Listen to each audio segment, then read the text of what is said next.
Okay, so it's January 2nd, 2021. We're gonna hike Rocky Hollow out to the Punch Bowl.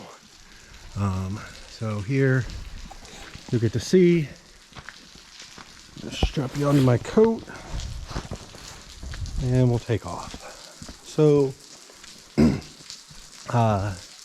this canyon here, Turkey Run, is made out of sandstone, which is a little bit unique to Indiana. A lot of Indiana is limestone, but I'm trying to put you up a little higher here on my jacket.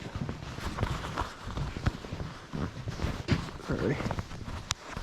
Get you sturdy up here. So a lot of this is sandstone, around 300 to 400 million years old, as opposed to limestone like a lot of Indiana, particularly southern Indiana.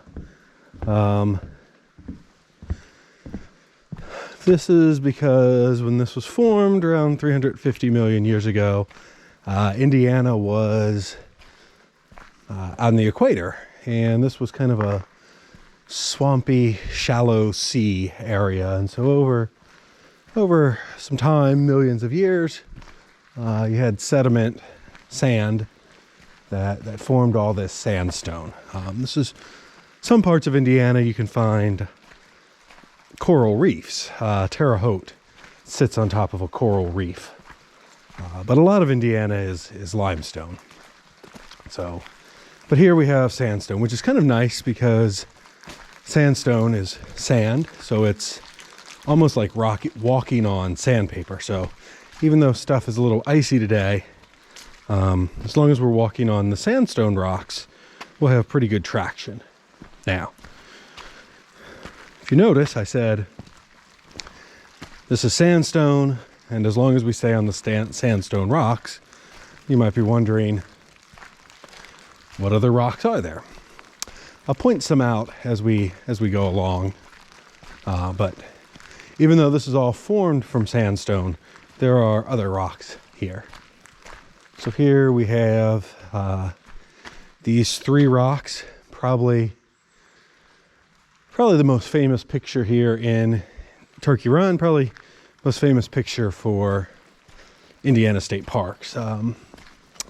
The interpretive naturalist here was telling us a little bit ago that this is the third most Instagrammed location in Indiana. I don't know what the other two are, but I would bet that they have to do with sports. Probably something like Notre Dame Stadium, maybe. But anyway, you can see a little bit of ice here on the trail. Not as much. So when I first came to Turkey Run, 2015, this was not blocked off, and people climbed up on these rocks. But in 2017, they decided to block this area off and not let people. And so what you can see is you start getting some of the moss and lichens growing on these rocks that were not there when people were climbing all over them. There's a lot of moss and lichens that are only found in Indiana in this canyon right here, or some others that are found in just a few canyons in Indiana. The other thing is these trees here that are on the edges of the cliffs. These are eastern hemlock, which are generally not found in Indiana. You got to go to up to Michigan, even a ways into Michigan before you find them. Our summers usually get a little too warm, but because of the ravine, the temperature stays cooler. Hi.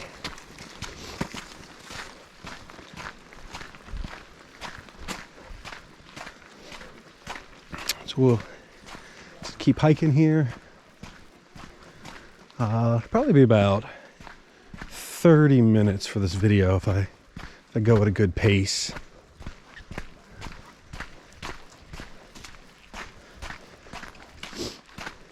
So this is formed with sandstone. And then as the Ice Age hit, glaciers reached down to here in one of the ice ages. And as the glaciers receded and melted, that big rush of water carved out this canyon. So while the rocks are 300 to 400 million years old, the canyon here is much, much newer. It took hundreds of millions of years to form the rocks, and only maybe 100 years to carve this out. So trying not to fall into the water there. I don't know how much of the sounds of the canyons you can pick up. There are a fair number of people here, and probably most of them are going to hike this part. Last time I was here, I actually avoided hiking this canyon. It can just get very crowded, but pretty low attendance day today, so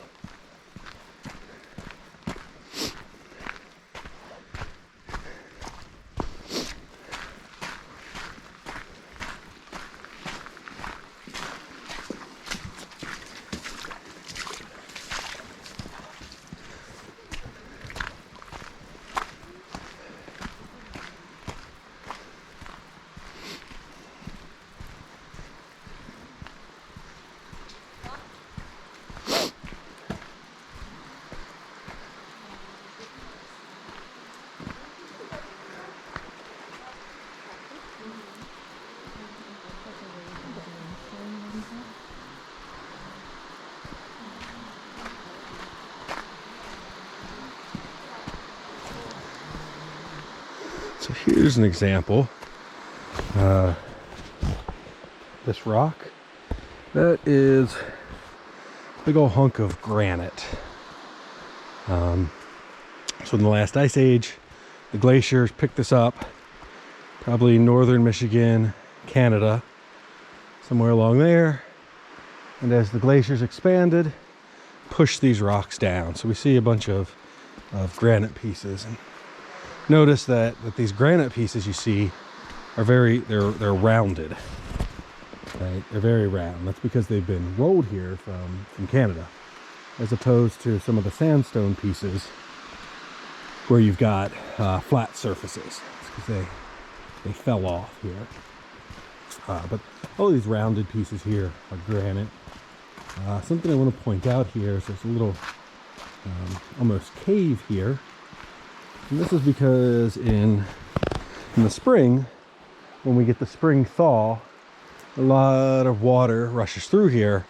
There's kind of a sharp turn it has to make, so it doesn't always make the turn, and it hits there.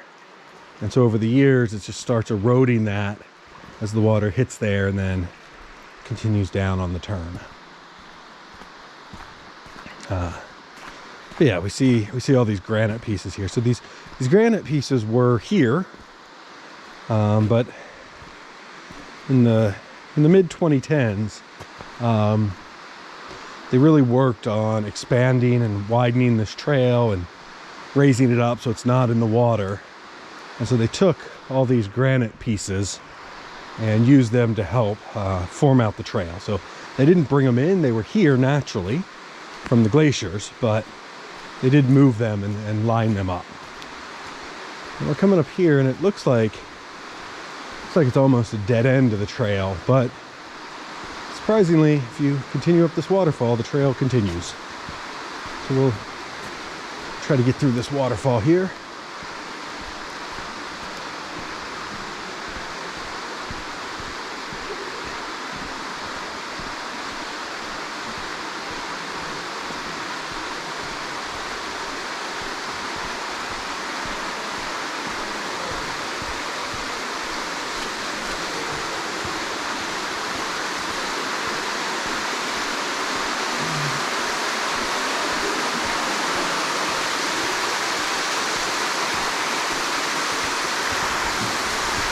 So because this is, I don't know if you can hear me over the water, but because this is sandstone, even though it's wet, it is not very slippery. So if you don't mind getting your feet a little wet, I'm wearing water-resistant boots, so as long as the water doesn't come up over the top of my boot, I should be okay. But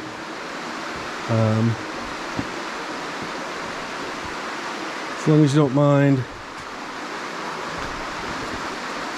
getting a little bit wet, you shouldn't have to worry too much about falling. Now it does get deep up here.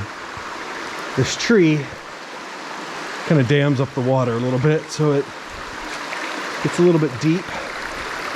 But we'll make it through. Walking on some of these logs here.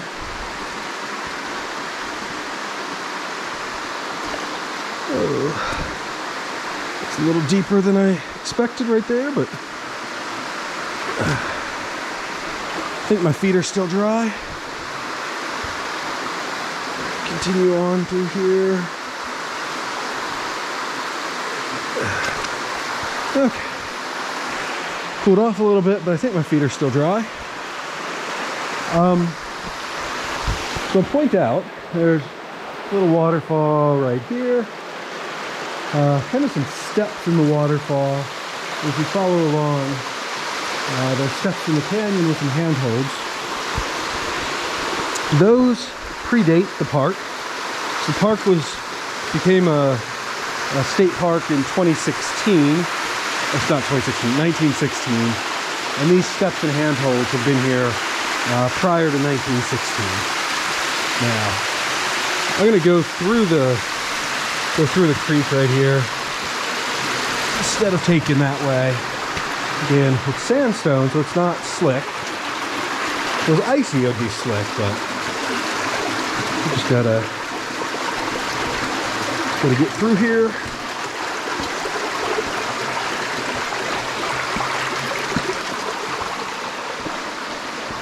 Okay. Getting through here. Okay. So again, I don't know if you can see right there, some more steps that are carved in. So anything that was carved in is prior to this becoming a state park. And then I'll point out a difference where there's some stuff that's from state park. Okay, so again, a little bit of a ledge to get around here. You can also get through here. I'm going to take the low path, which again, sandstone, so it's got some grit. So it's not too slippery, but you do kind of have to cowboy walk to get through here. So this might get a little shaky in the camera, but I can't do much about that.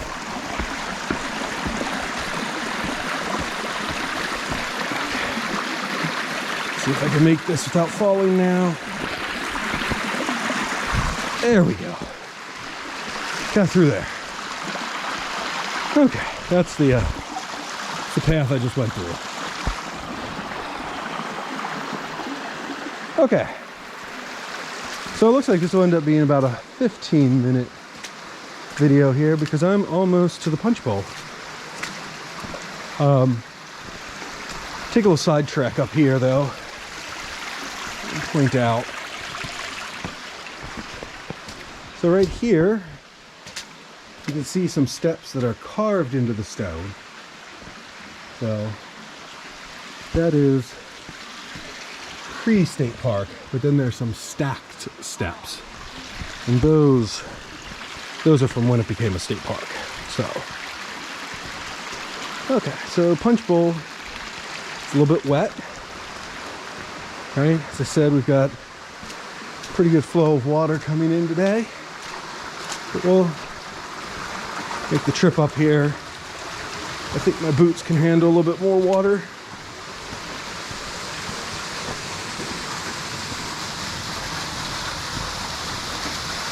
So here we go.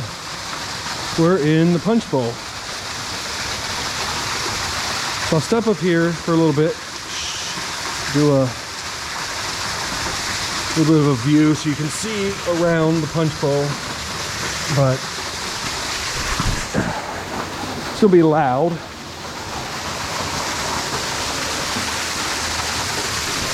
So here we go, the punch bowl.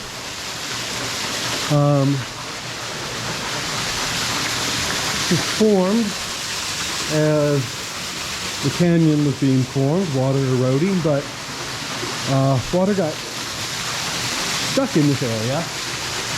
Probably some of those granite rocks got stuck in here, and they just sort of swirled around, kind of like you're flushing your toilet.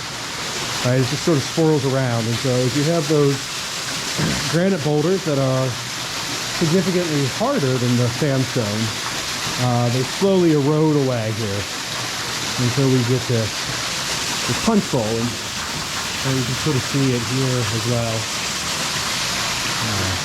A lot of that happens, there's kind of a narrow path here, and so in the spring thaw, when you get a big rush of water, it's more water that can spit out at one time, so it sort of backs up here. There's, as I said, like the toilet. But anyway, so that is Rocky Hollow to the punch bowl. So thanks for hiking with me.